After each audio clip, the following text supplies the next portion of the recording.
Good morning student, स्वागत है दीपक study channel में।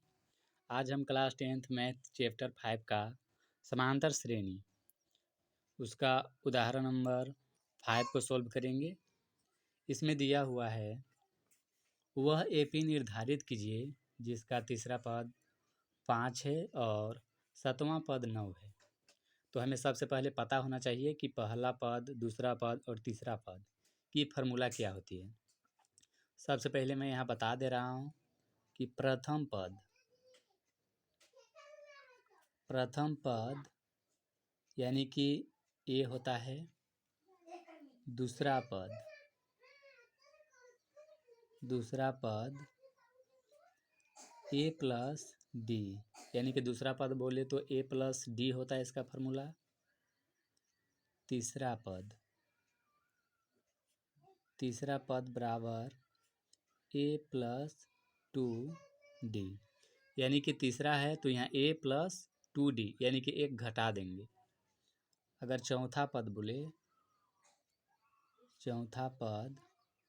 तो इसमें देंगे ए प्लस 3d यानी कि एक माइनस कर देना है। इसी तरह से जाता रहेगा। ये पाँचवा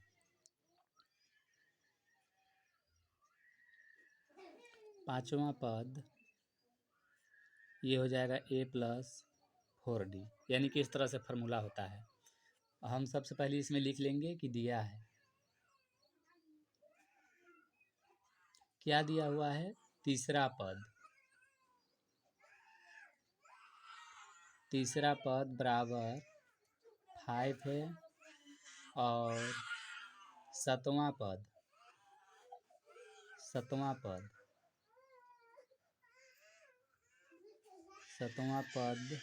बराबर 9 दिया हुआ है।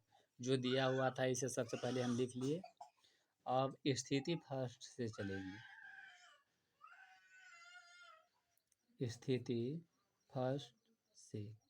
स्थिति फर्स्ट में क्या दिया हुआ है कि तीसरा पद बराबर 5 दिया हुआ है। तो तीसरा पद की फार्मूला क्या होता है, यानी कि a प्लस 2d बराबर 5। इसे हम समीकरण नंबर 1 मान लेते हैं। अब स्थिति सेकेंड से चलते हैं। स्थिति सेकेंड में क्या दिया हुआ है, सातवां पद बराबर 9 दिया हुआ है, यानी कि सातवां पद की फार्मूला कही जाए तो ये हो जाएगा a प्लस 6d बराबर 9। इसे समीकरण नंबर 2 मान लेंगे। अब ये हमारा समीकरण 1 मिल गया और ये समीकरण 2। अब समीकरण 1 और 2 को हल कर देंगे, इसके बाद a और b का मान आ जाएगा।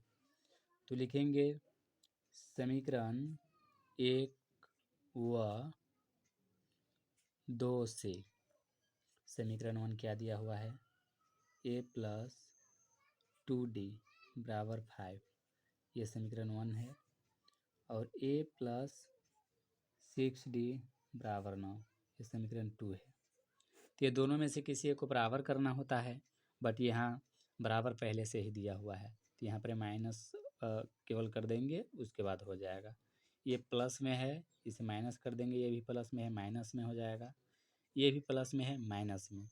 केवल चिन्ह चेंजिंग करना है। अगर यहाँ माइनस में होता तो यहाँ प्लस होता, और यहाँ माइनस होता तो यहाँ भी प्लस होता, बट सब प्लस में है तो सब माइनस में हो गया। अब ये जो पहले का यहाँ कुछ नहीं है, मतलब प्लस होता है। अब प्लस चिन्ह का यहाँ कोई वैल्यू नहीं रह गया, यहाँ माइनस हो गया। अब ये प्लस के ए से माइनस के ये वाला कट जाएगा। अब यहाँ 6d और यहाँ प्लस के 2d। अब 6d में से 2d घटा देंगे तो सबसे पहले इसका चिन्ह लिखा जाएगा माइनस, क्योंकि बड़ा है, बड़ा चिन्ह माइनस लिखा गया। और 6d में से 2d को माइनस करेंगे तो यहाँ पर ये बच जाएगा 4d बराबर, यहाँ माइनस के 9 है और यहाँ प्लस के 5। दोनों स्थिति में बड़ा चिन्ह लिखाता है तो माइनस लिख देंगे, और 9 में से 5 खर्च करेंगे, 4 बच जाएगा। दोनों तरफ माइनस से माइनस कैंसिल हो जाएगा। यहाँ बच गया 4d बराबर 4, यानी कि d बराबर करेंगे तो ये 4 और ये वाला इधर गुना में, इधर आकर के भाग में हो जाएगा। 4 से 4 कट जाएगा, यानी कि d बराबर हमारा मान आ गया 1। अब लिखेंगे d का मान समीकरण वन में रखने पर वन में रखने पर हमारा समीकरण वन क्या है? ए प्लस 2d बराबर 5। ए है ए प्लस 2, यहाँ पर सटा हुआ है यानी कि गुना में है, तो डी के मान यहाँ पर रख देंगे। डी बराबर है 1, यहाँ 5 हो जाएगा। ए प्लस 2 ए के ये हो जाएगा 2 बराबर 5, यानी कि ए बराबर करेंगे तो ये 5, ये इधर प्लस में है, बराबर की इधर जाएगा तो माइनस में हो जाएगा।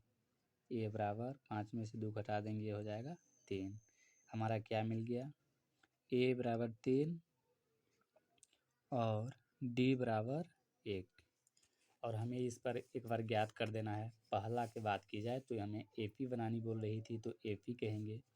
तो पहला पद हमारा ए था, ए बराबर यहाँ पर आ गया है 3, तो 3 लिख देंगे। अब दूसरा पद निकाल लेते हैं। दूसरा पद के फार्मूला क्या हो जाता है? ए प्लस डी, यानी कि ए बराबर हमारा दिया हुआ है 3 रखेंगे और डी बराबर 1, यानी कि 3 और 1 4, यानी कि यहाँ पर 4 हो गया। उसके बाद तीसरा का पद निकाल लेंगे, तो इसी तरह से ए प्लस 2d होगा और ये ए बराबर है 3, तो 3 प्लस 2, डी के मान है 1, तो 1, 2 1 2 हो जाएगा, 3 और 2 5, यानी कि यहाँ 5 हो जाएगा। अब इसका चौथा पद निकाल लेते हैं, तो क्या हो जाएगा? ए प्लस 3d, ए बराबर है 3, तो 3 इंटू डी बराबर है 1, ये 3 प्लस 3 1 3, यानी कि 3 3 6, यानी कि इस तरह का समांतर श्रेणी बनेगा। बाकी फाइनली यही हो गया आंसर। बाकी वीडियो अच्छा लगा तो लाइक कीजिएगा, सब्सक्राइब कीजिएगा और हो सके तो दोस्तों को भी शेयर कीजिएगा। और बाकी नेक्स्ट क्वेश्चन में मिलते हैं नेक्स्ट वीडियो के साथ। धन्यवाद।